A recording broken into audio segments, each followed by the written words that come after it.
From the Daily Trust News Center, this is the News Hour. Tonight on News Hour, troops rescue 17 kidnapped victims after heavy gun battle with terrorists in Kebbi State. Labour Party faction accuses Peter Obi of using fake credentials. 1,800 couples joined in matrimony in Kano mass wedding. Away from Nigeria, Israel ground forces enter Gaza Strip. Hello and welcome to the News Hour on Trust TV. I am Ayuba Ila. Thanks for joining.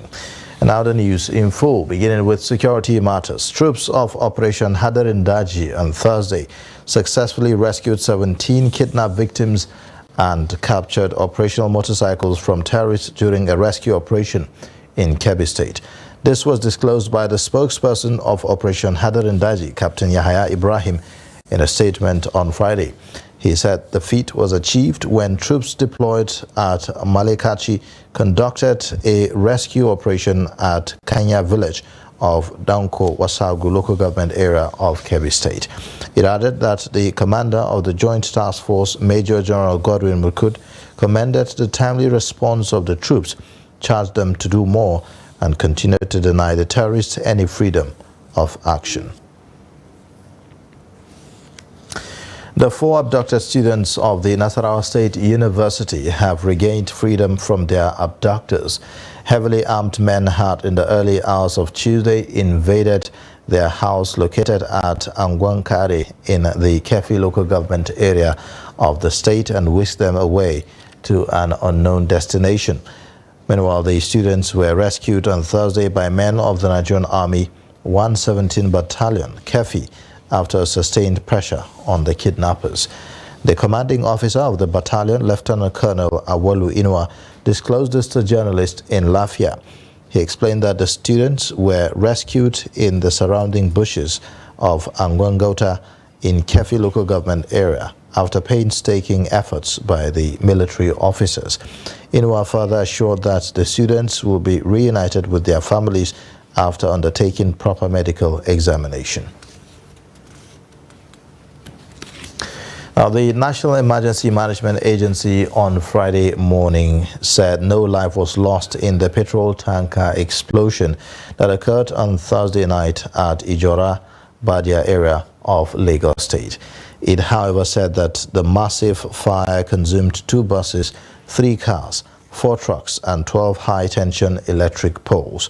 There was an explosion when a container-laden truck fell and crashed onto a 33,000-litre petrol tanker by the bridge at Ijora. NEMA Territorial Coordinator in the Southwest region, Ibrahim Farun Loe, who gave an update on the fire incident, said that the PMS tanker crashed at Moshood Abiola Way, opposite Fashola Estate.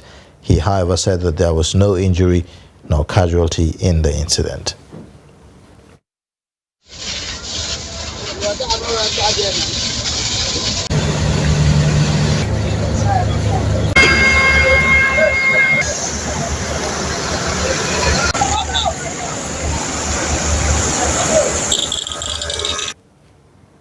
Now, in another twist to the certificate saga, the Lamidi Apapa's Labour Party factions have joined the Chicago State University certificate controversy of President Bola Tinubu, saying that the true identity of its 2023 presidential candidate, Peter Obi, is not known. The faction told journalists in Abuja that everything about him was shrouded in secrecy between him and Abure in Asaba. Habiba Tajai reports. Presidential candidate of Labour Party, Peter Obi, has asked President Bola Ahmed Tinubu to clear the air over the controversies that trace Chicago State University credentials, saying President Tinubu should introduce himself to Nigerians. Obi says the president owed Nigerians an explanation of his true identity, parentage, actual schools he attended, and where he had his National Youth Service Corps. However, Obi's position did not go down well with the Lamidia Papas faction. The faction faulted his statement, asking the president to reintroduce himself is a treasonable felony punishable by death or life imprisonment. The faction also alleges that Peter Obi's certificates were not his own but belonged to his late brother. I was part of the executive that did screening for him. And I want to take a recording to Nigeria that in the form EC9, that's the particulars of candidate from the INEC, he wrote that he attended University of Nigeria, Nsukka. He wrote that he finished his youth service. But unfortunately, in the final submission of form that we did, he only submitted the school certificate. I don't know whether Obi is a woman. You put Obi, Gregory, Peter, Ivan, who gave him the company? Who gave Obi company? Has he ever told you people he's a woman? Or his mother married another person? He put Peter, Ivan. That is a company name now. This is a common sense English now. He put a company name here as his name. Those are questions begging for answer. Not for you to be telling us that, oh, you are paying. That one president is a criminal, is a forger. Are you getting my point? So these are the questions we're asking. Now, the school that mobilizes him is not of Nigeria Nsukka now. Everybody that go to service, no. It is your school that will send your name to NYC, not you going there. So if University of Nigeria Nsukka wrote Gregory, Peter, Obi to NYC, how manage? NYC now married him off to another person. They now put Peter, Ivan, Obi. Who gave NYC the power to marry Obi off? Is he a woman? Or an hermaphrodite? Abayomi Arabambi says Peter Obi will be expelled from the party for using fake credentials to secure the party ticket. Abibat Hajayi, Trust TV News, Abuja. President Bola Tinubu has pulled the Federal Capital Territory Administration out of the Treasury Single Account TSA. FCT Minister Nyesom Wike revealed this at a news conference on Friday in Abuja. The decision will effectively pave the way for the FCTA to utilize the territory's internally generated revenue, IGR, for the development of the nation's capital. The TSA, a federal government policy that requires all government revenue to be deposited into a single account, was introduced in 2015 to improve transparency and accountability in government finance. In line with the TSA, all revenues received and all payments by the government go through a consolidated revenue account, CRA, at the Central Bank of Nigeria. Tinubu also approved the creation of the FCT Civil Service Commission to allow for staff career progression. The establishment of the commission will give Wike greater control over civil servants' appointment, promotion and discipline in the FCTA. The Nigerian government on Thursday says it will partner Google West Africa to sanitize the digital media space and check the menace of fake news and hate speech. The resolution was reached on the sidelines of a courtesy call by West Africa's team of Google management on the Minister of Information and National Orientation, Mohammed Idris, in Abuja. Trust TV's Shafiu Suleiman reports. As digital media space becomes more saturated and volatile with growing hate speeches, fake news and disinformation, governments around the world, including Nigeria, have been grappling with the challenge of regulating and sanitizing the landscape. It is against this backdrop, Google and Nigeria found the collaboration imperative for mutually beneficial results. What can you do to help us to read the provision of the AI, artificial intelligence, to help us to curb this menace, fake news is a big problem for us, and it's not just a Nigerian problem. Wherever I go, is the whole problem. Yeah, but ours is taking a dimension. We have very sensitive fault lines, and if we don't curb that, it becomes very, very difficult for us to continue to exist the way we want as a nation. Last year, July of 2022, our Equiano undersea cable made landfall in Nigeria. This is an undersea cable that helps connect Africa to the rest of the world, and we forecast that this undersea cable At the time where we start to actually land it with customers and with users through our partners, will help amplify bandwidth, so there will be more bandwidth 20 times. While Google says it is embarking on multi-billion-dollar investment to make information accessible and affordable through the laying of submarine cable in addition to building the skills of young Nigerians.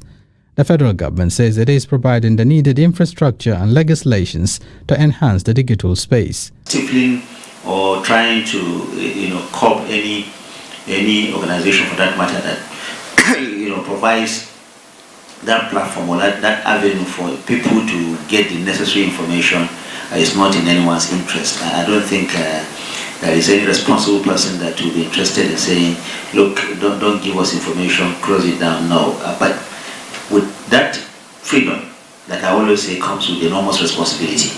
You have enormous responsibility to ensure that the freedom that you have does not also translate to an avenue for the creation of anarchy for our people.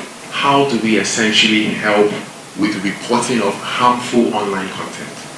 We know that this is very critical as well.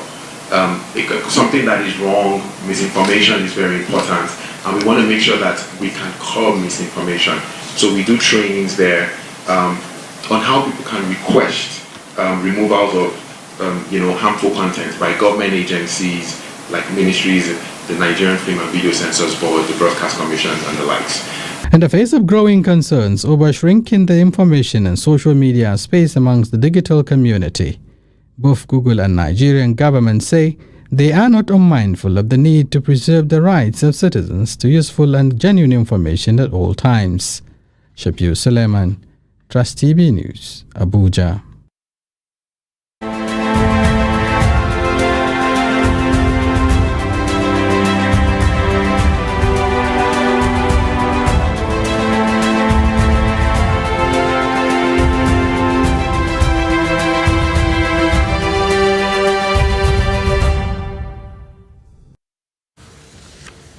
Now, if the present economic situation persists without effort from government to bring succor to the people, businesses will continue to collapse in the country. This is the view of small business operators in Kaduna who are finding it difficult to survive due to low patronage and high cost of materials. Trust TV's Bello Musa reports. The removal of fuel subsidy is still affecting every sector of the Nigerian economy. As cost of living continues to rise, small businesses are not exempted, as managing them has become very difficult. The hardship of this country is very, very bad to us, honestly, because like I say, the fuel is it touches us from different dimensions. We have at least we have to fill our generator with 3,000 naira. That 3,000 naira would occupy us from morning to night. But now we can't do that. If we are going to do that, we are going to fill the tank with 10,000 naira. Abdullahi's shop used to be filled with customers, but is now deserted. No, the customers are not coming. The customers are not coming. It's only few of them. If you have an occasion, before we have an occasion, you can sew about 30 to 20 clothes. But now you can only just pick up about 55 clothes or 6 clothes out of the box. That's what they call lefe in the Hausa tradition. The few customers caught by Trust TV camera narrated their ordeal. Sewing new clothes is not my priority for now. My concern is to get food for my family and school fees. Now that I have brought one for my daughter, they are charging us higher than before.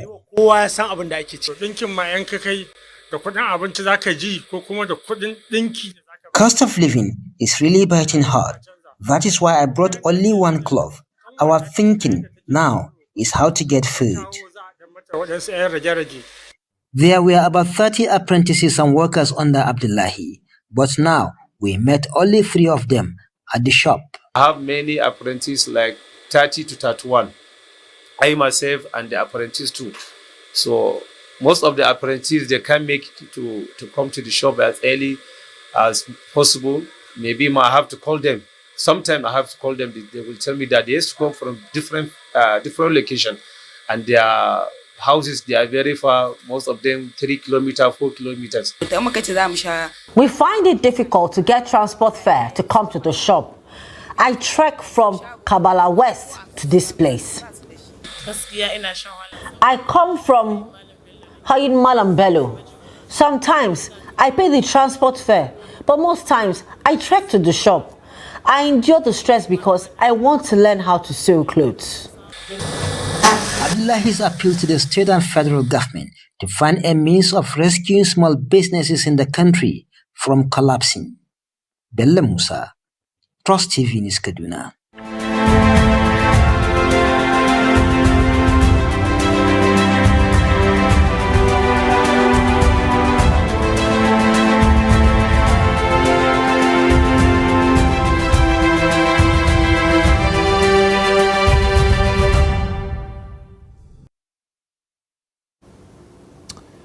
Now, in what could be described as state wedding, Kano State government has facilitated the wedding of 1,800 couples as part of the state mass wedding program.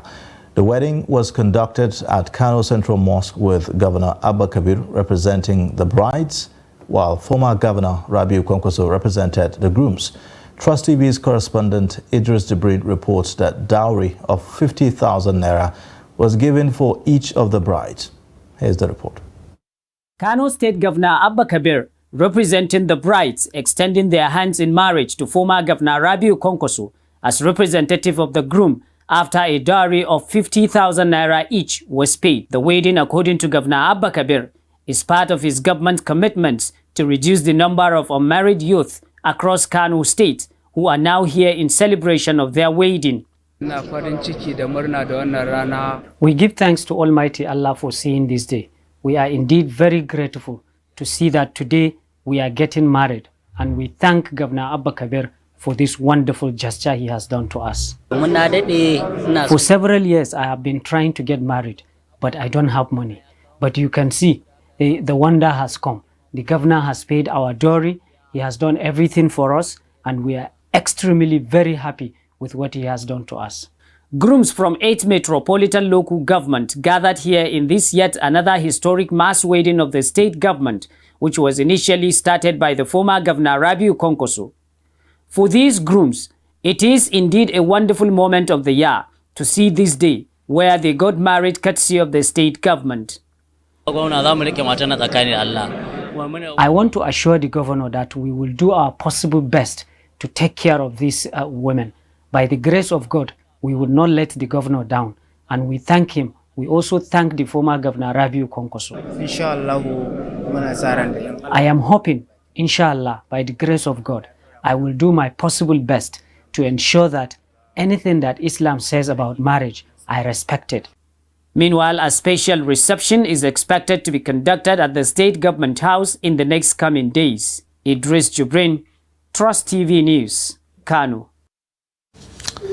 President Bola Tinubu has approved the appointment of new chief executive officers of the several agencies and parastatals under the Federal Ministry of Industry, Trade and Investment, including the Industrial Training Fund, Corporate Affairs Commission and Standards Organization of Nigeria. This was disclosed by the Special Advisor to the President on Media and Publicity, Ajuri Ngilali, in a statement on Friday. According to the statement, the changes are Corporate Affairs Commission, CAC, Hussaini Magaji, SAN, Industrial Training Fund, Afiz Oluwatoyin, Nigeria Export Promotion Council, Noye Ayeni, Small and Medium Enterprises Development Agency of Nigeria, SMEDAN, Charles Odi, Standards Organization of Nigeria, Ifeanyi Chukwunonso Okeke, among others. He said that the appointments are in line with Tinubu's resolve to base Nigeria's economic revival on the foundation of trade expansion through small, medium and large-scale industry facilitation in the country. He added that by this directive of the President, all of the above listed appointments take immediate effect.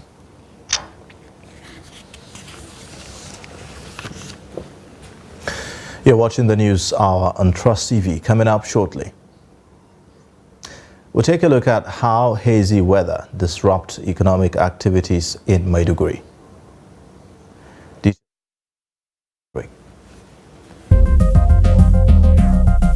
This is Trust TV, documenting the Nigerian story.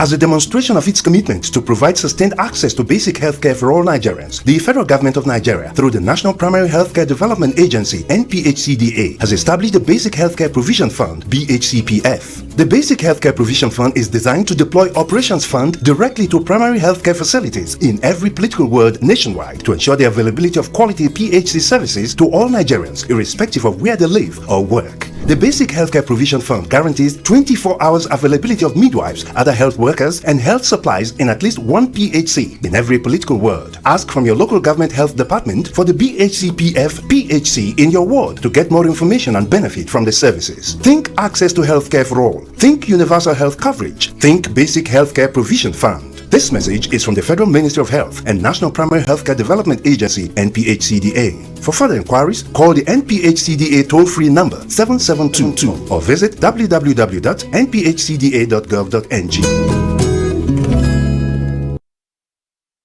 It was never a consensus. We did all our best. You see, in politics, you give your contribution to the best of your ability. If you want, I'll forward to you this statement. You go to this bank and verify. But there are people who say not spending money is not about you. I'm coming. Let me finish. But there's so much to be done. Let me finish. Now, you don't allow me to explain myself. The recent development shows abductions are now a factor of informants embedded in community. It's not about the people of Katsina to say that, no, during my administration I was able to stop insecurity. No. It's about collective responsibility for all of us. And what we should ask ourselves is not what has been seen, is the life better? Are there more people who are unemployed who are not become employed? Is the level of corruption has gone down? Is there inclusion? All those issues. We're actually a gas country with associated oil. Our focus has always been on oil, that we have never paid significant attention to gas. To do it effectively, we need to have honest conversation with ourselves. Government needs to come down from its higher horse and communicate with the people and build trust. There must be a solution. We cannot continue this way. They must come back to the table and agree. So whose child will do deny education? All these children that sit for them, they want to go to higher institutions. But just a short while ago you were saying that why bring 10 children when you cannot cater for them? So why bring more universities when you cannot cater for the existing?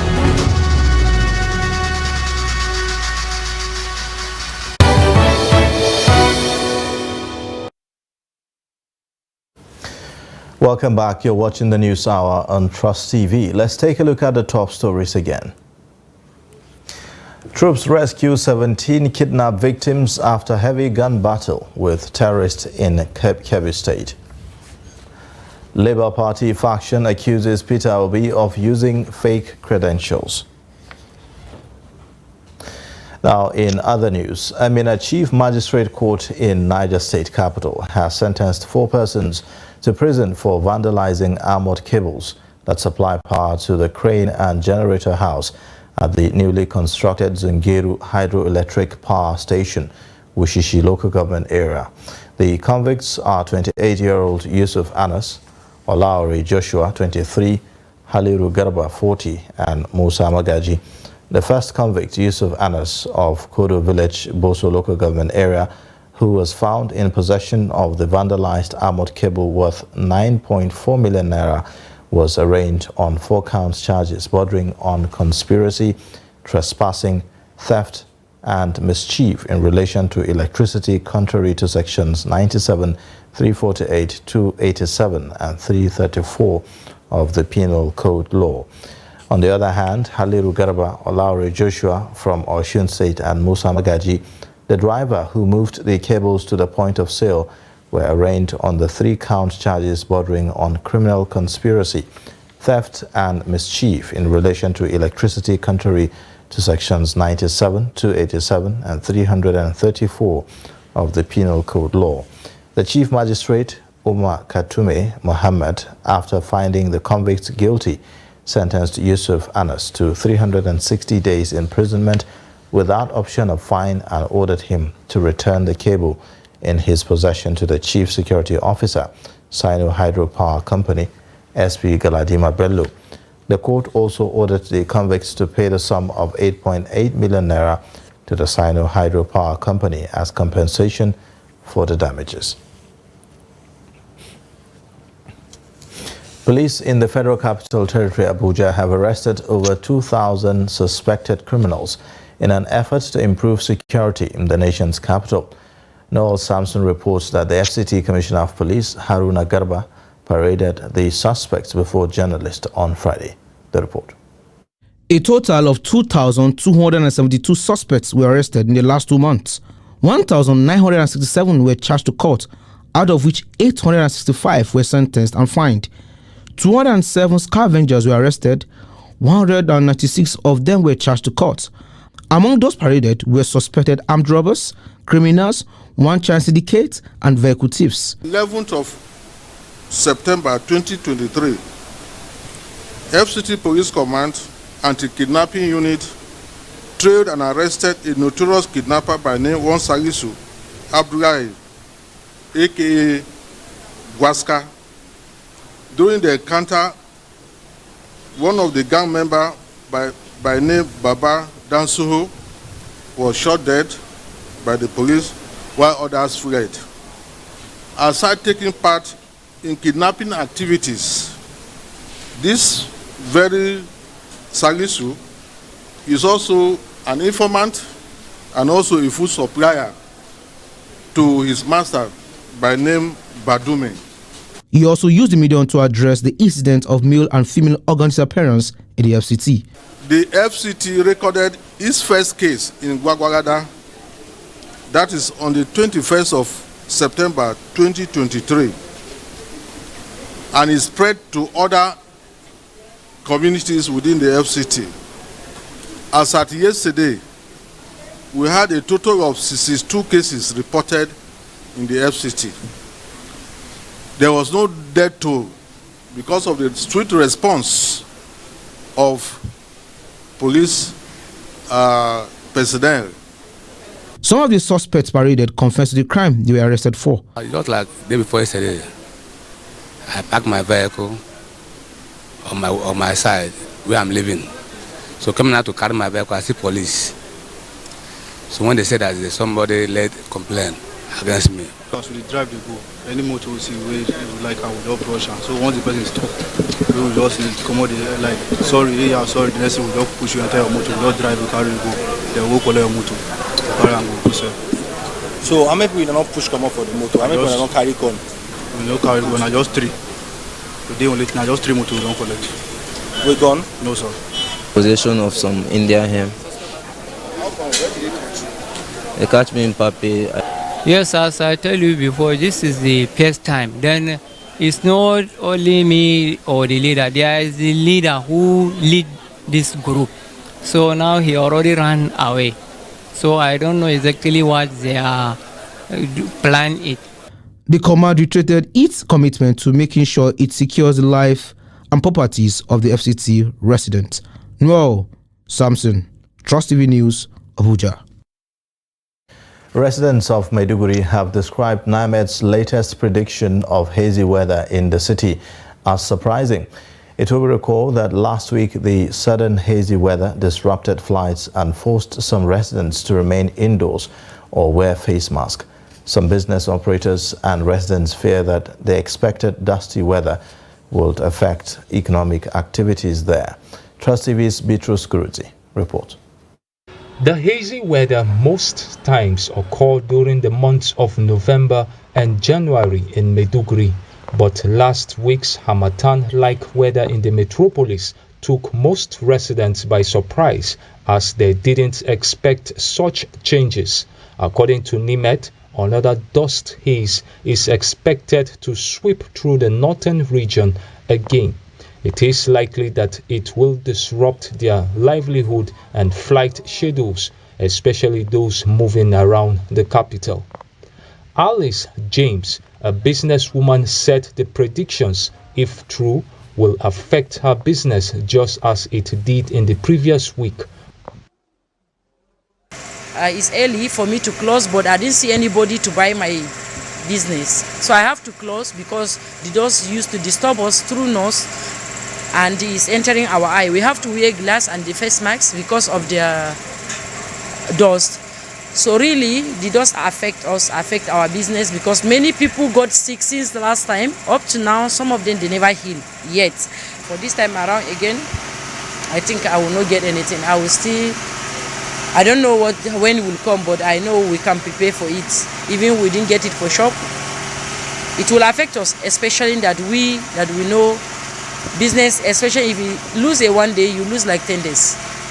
Yeah, it's very, very strange because the weather is we are not into the, mostly Maiduguri weather is dry, but we used to hear the breeze blowing. But as I'm talking to you now, the weather is very humid.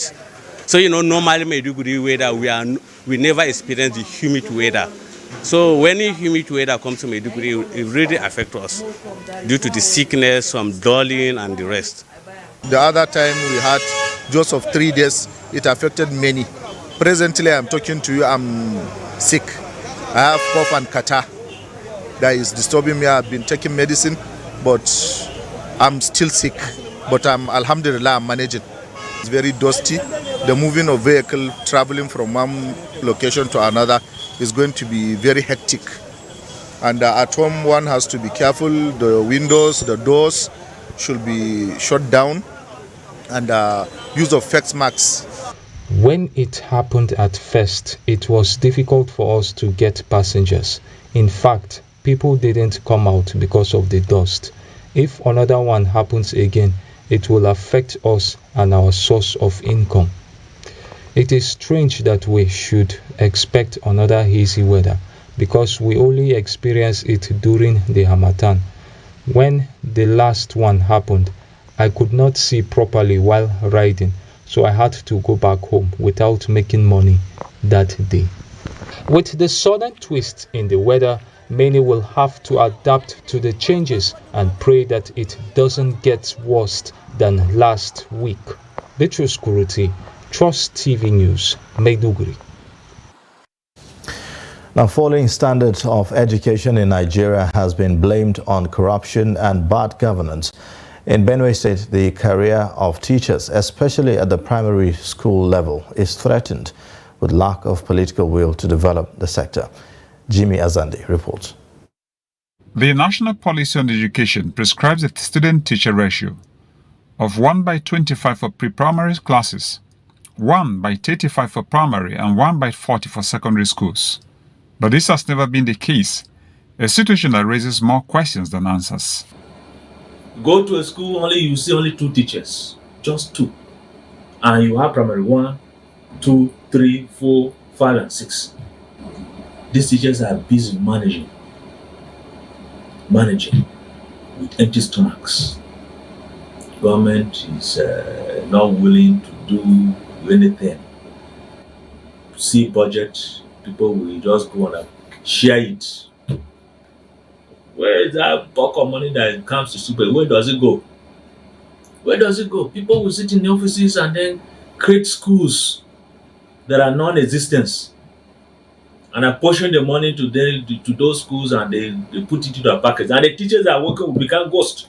From 1999 till date, the budgetary allocation of Nigeria to education is less than 20% of the total budget. How do you grow? How will you carry out research and development for the teachers? Every day we keep crying, low number of teachers and all of that, infrastructure-wise and all of that. And I think these are factors that are militating against the development of education in Nigeria, particularly at the primary school.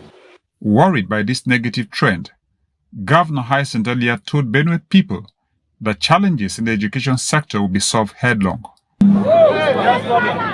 Our educational system is the bedrock of our future, and we will invest in it accordingly. Yes. We will prioritize the training and development of our teachers and provide them with the necessary tools and resources to deliver quality education. The teacher plays a major role in the learning environment. However, lack of training, retraining and welfare packages of teachers have caused harm to the system in recent time. Jimmy Azandi, Trust TV News, Makurdi. The Independent National Electoral Commission, INEC, have said that a total of 1,056,862 voters will participate in the 2023 Bayelsa State governorship election. INEC's National Commissioner supervising Akwa Ibom, Bayelsa and Rivers State, May Agbamuche Mbu, made the disclosure when she presented the soft copies of the voters' register for the 2023 Bayelsa State governorship election before stakeholders of the various political parties at the Professor Mahmoud Yakubu Media Center in Yenagoa. INEC National Commissioner May Agbamuche Mbu said the commission is committed to keeping strictly to the date for the 2023 governorship election in Bayelsa State, noting that it will deploy bimodal voter accreditation system BVA in all the 2,244 polling units in the Bayelsa State for the election. She further said the publication was to enable the political parties to proceed with their campaigns, as the commission will publish the final figure of the PVCs collected before the date of the election in the state. The Commission will deploy the bimodal voter accreditation system, the BVAS, in all the 2,244 polling units in Bayelsa State. Please also note that the voters must present their PVCs to the election officials before they will be allowed to vote on election day. Be assured that the Commission is committed to maintaining a high level of professionalism.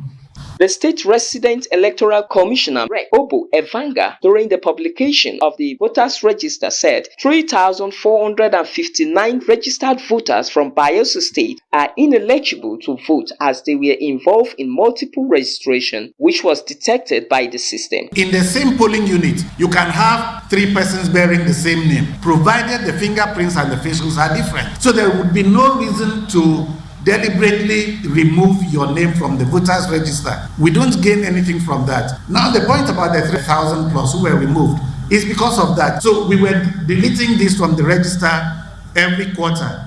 And at the end of the day, Bayelsa State had the highest multiple registrations in the country. The state chairman of Accord Party, Victor Weronipere Fisi, and the publicity secretary of the People Democratic Party, Ebie Ogoli, expressed their displeasure with the revelations. The state chairman of All Progressive Congress, Chief Dennis Ututu, said the process which the Independent Electoral Commission, INEC, has adapted will boost the confidence of the political parties and their candidate. Over 3,000 plus we are deleted from the good number of Bayelsans that have registered. So I'm seriously worried, but their explanation is okay on their own part, but I'm not too comfortable with the area they said even dead persons. If somebody died, then the relative have to write to INEC. The fact that voters in those particular units will be disenfranchised is a source of concern, to this our party. Our party, we are not just after our own interest, but anything that concerns the interest of Bayelsa is actually our own interest. All the political parties that are participating in this election have collected the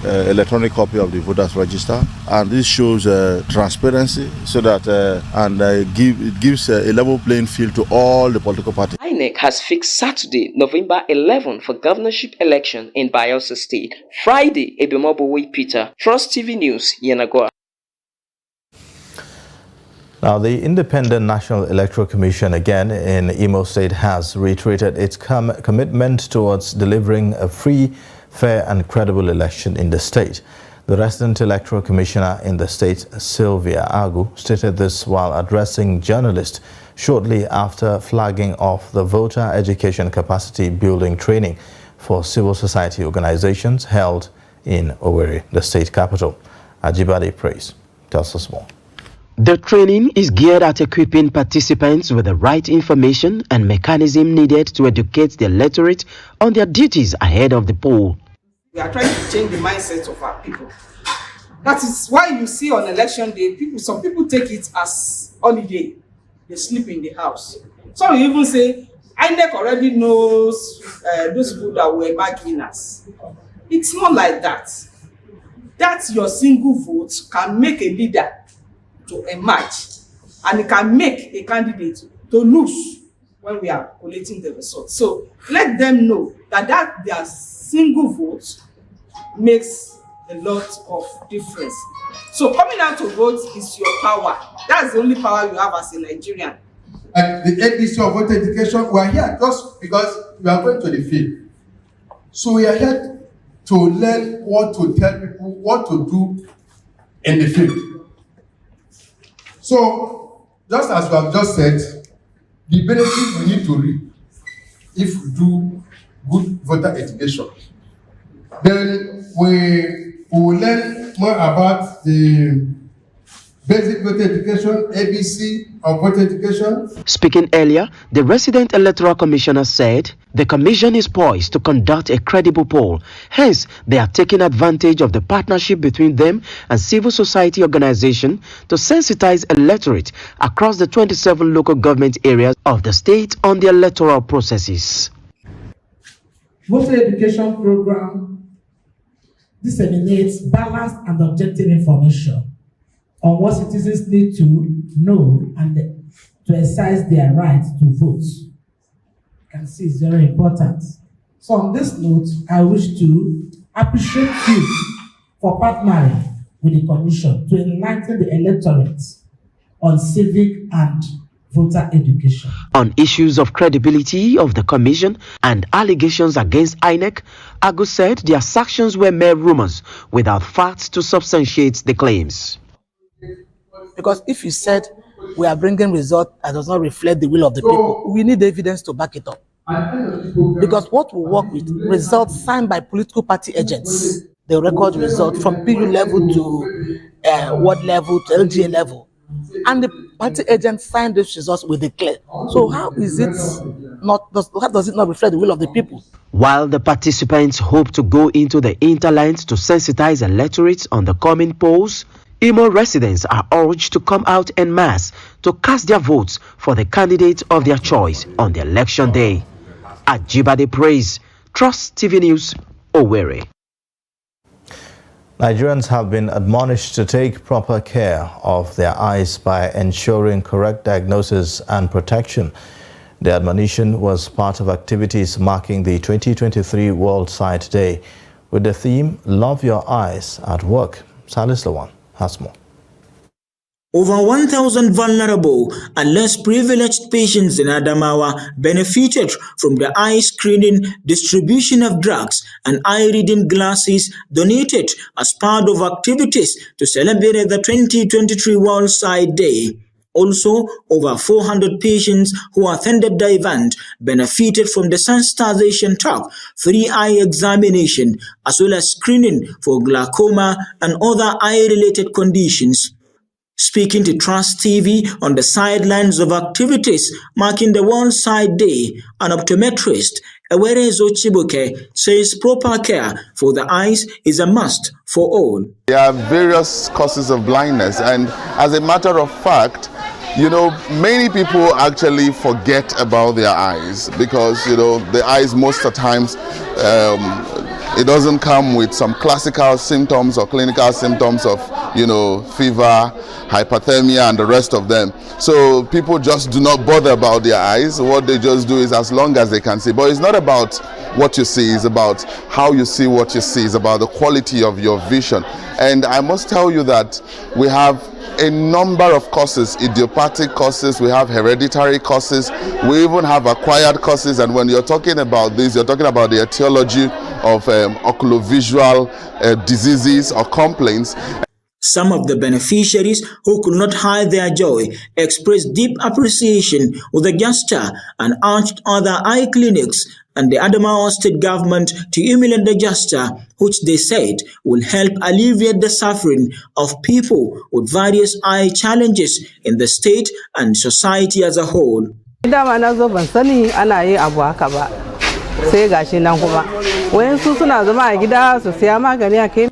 I wasn't aware that such assistance was going on here. However, upon realizing, I went in, later screened and given drugs and reading glasses. I'm happy over gesture. No, I'm very excited because I've been having the issue of an eye problem since I was a child, but I've not been opportune to get a free glass. So to me, it's a great opportunity. And I thank the group so seriously. I pray that may God increase you people. I'm very happy. This event today opens us up to the opportunity to be able to assess such protective spectacles. Then a lot of people are also having one ailment or the other, and then when they go about their work, they are not efficient. So when we do these outreaches, we try to help them to see how we can improve on their efficiency at work. They said encouraging employers to make eye health initiatives a standard practice and promoting eye health habits will benefit the well-being, safety, and productivity of millions of employees. Silas Lawan, Trust TV News, Yola. Insecurity and drug abuse among youths are among the drivers of unemployment in Katsina State, which stood at 25.5% according to available statistics. Despite this, youth in the state are leveraging digital technology to create startup businesses. Jamil Mabai reports on how youth in the state are creating fintech app that simplifies banking transactions and help businesses manage their finances. Yusuf and his friend had a dream 2 years ago. The dream was to create a financial tech application that will help people and businesses manage their finances. What we have been thinking is impossible is now being possible, and it's one of our dreams to make things easier for our people in our local communities, family and friends. According to the National Bureau of Statistics, unemployment rate in Nigeria is at 5.3%, and Katsina has 438,000 unemployed people. Experts believed that the IT-based sector can bridge that gap. How can we continually improve? Since COVID-19, financial tech applications have become more popular among the youth in Nigeria, especially when the central bank introduced the new currency notes.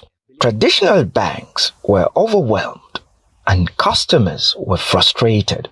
So fintech apps made banking transaction even easier. Get opportunity and use the opportunity for particular purposes, most especially when we talk about finances. And then so we actually have this okay, what if we can actually build something, you understand, that could help people, with these financial issues, and then get people, to download just an app and then sign up they sign up themselves, use the app, and then make all their transactions without too much hassles of, I have to go to bank to do something, I have to go to bank to get an account number. There is now a lot of job opportunity for people who are able to acquire such digital skills. And when these things happen, development continues to happen, because with technology, we're able to improve the speed and scale at which things can be done. The cash crunch that happened earlier this year and things like that. But with digital solutions, digital financial solutions, for example, all of these people were able to resolve their problem one way or the other, are able to do transactions, without having to hold the cash. It was lifting a very big problem. Starting a business like this is challenging because of limited resources and finding skilled workers.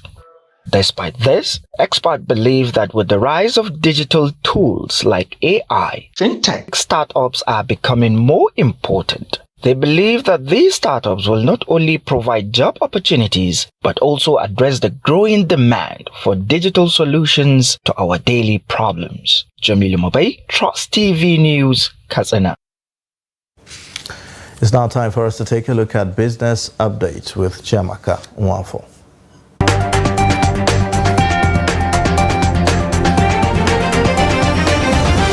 The Debt Management Office, DMO, has reopened subscription offers for 10-year, 15-year, and 30-year FGN bonds for April 2029, June 2033, June 2038, and June 2053 at 14.55%, 14.07%, 15.45%, and 15.70%, respectively. This announcement was made in a statement on the DMO's official website. The auction date is October 16th, while the settlement date is October 18th. The federal government hopes to raise 90 billion naira for 2 10-year bonds at interest rates of 14.55% and 14.70%. For the 15-year and 30-year 10-year bonds, the interest rate is 15.45% and 15.70%.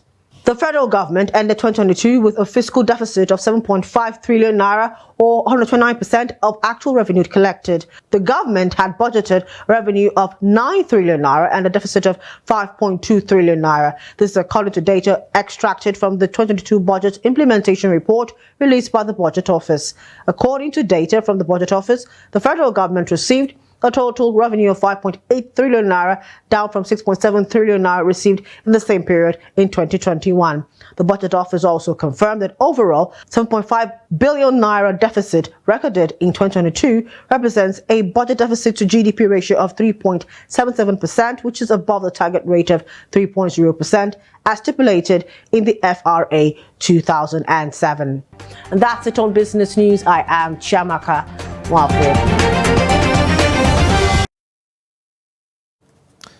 Now, on a sad note, Kano State Governor Abba Kabir Yusuf has described the death of Senator Bello Maitama Yusuf as a colossal loss to his family and the entire nation. In a condolence message signed by his Chief Press Secretary, Sanusi Dawakin Tofa, the governor said that the death created a vacuum that will be difficult to fill, considering his position in society. Yusuf, a former senator between 1999 and 2007, died in the early hours of Friday in Kano at the age of 76. The governor, while praying for the repose of the soul of the late Sardauna of Dutse, prayed for his family, Jigawa State, and asked God to give the nation the fortitude to bear the irreparable loss. Yusuf, who was a senior technocrat, Islamic scholar, politician, and business tycoon, served as the Minister of Internal Affairs and Commerce under the Shehu Shagari administration between 1979 and 1982. He represented Jigawa South in the Senate for 2 terms. The funeral prayer for the late Senator Yusuf took place at the Mosque of Kano Emir's Palace. Now, away from Nigeria, Hamas on Friday rejected an Israeli order for 1.1 million residents to evacuate northern Gaza ahead of an expected ground incursion into the overcrowded Palestinian territory. The militant group in a statement said that the Palestinian people reject the threat of the occupation leaders and its call for them to leave their homes and flee from Gaza to the south or Egypt, adding that they are steadfast on their land, homes and cities. The United Nations said that an order by Israel to flee within 24 hours risk a calamitous situation. Israel strikes on the coastal enclave have killed more than 1,530 people since Saturday in retaliation for Hamas militants killing of around 1,200 people in the attacks in Israel. Egypt's Rafah crossing is the only route out of Gaza not controlled by Israel and has been bombed on several occasions this week.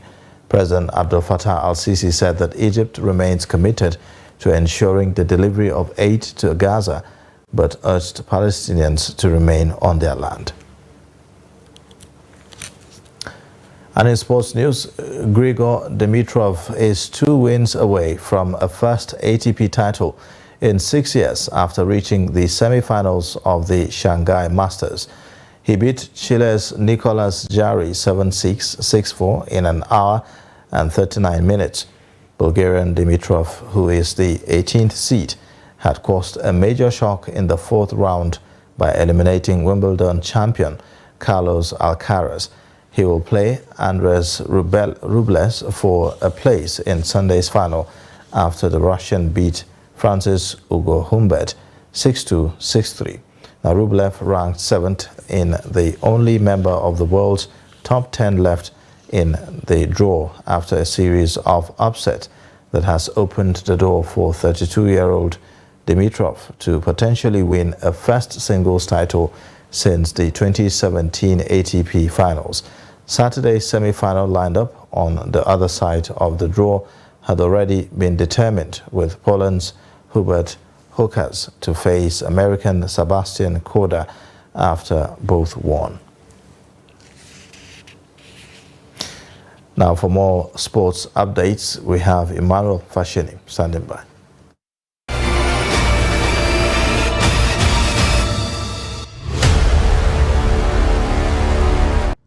Three-time African champions Nigeria were held to a 2-2 draw by Saudi Arabia in an international friendly at the Estadio Municipal de Portimao in Portugal. Italian Roberto Mancini led Saudi Arabia went ahead in the 60th minute when goalkeeper Francis Uzoho mishandled a set piece from Salma Al-Faraj to make it 1-0. Super Eagles level up proceedings in the 73rd minute through Abdullah Almri on goal.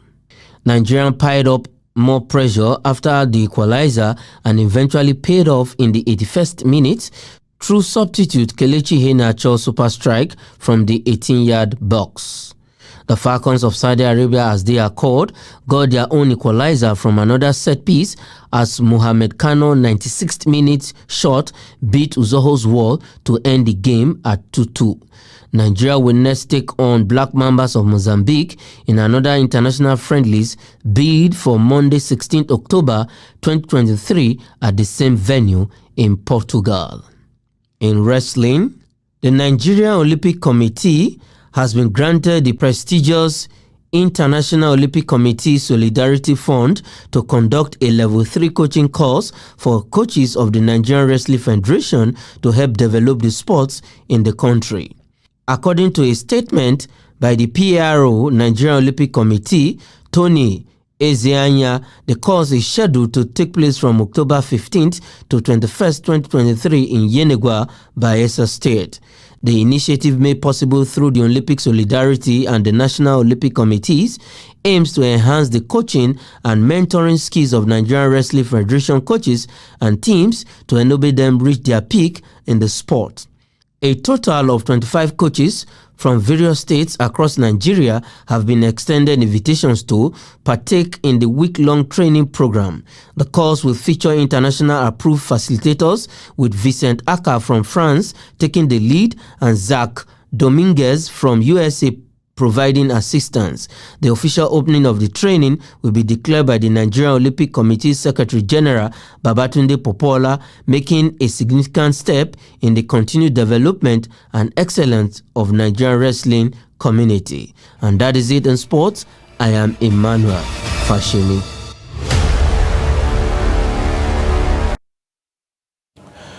And with that, we wrap up the news hour for tonight. But you can watch more via all our social media platforms and also on our YouTube live stream. I am Ayuba Ila. Thanks for watching. Bye for now.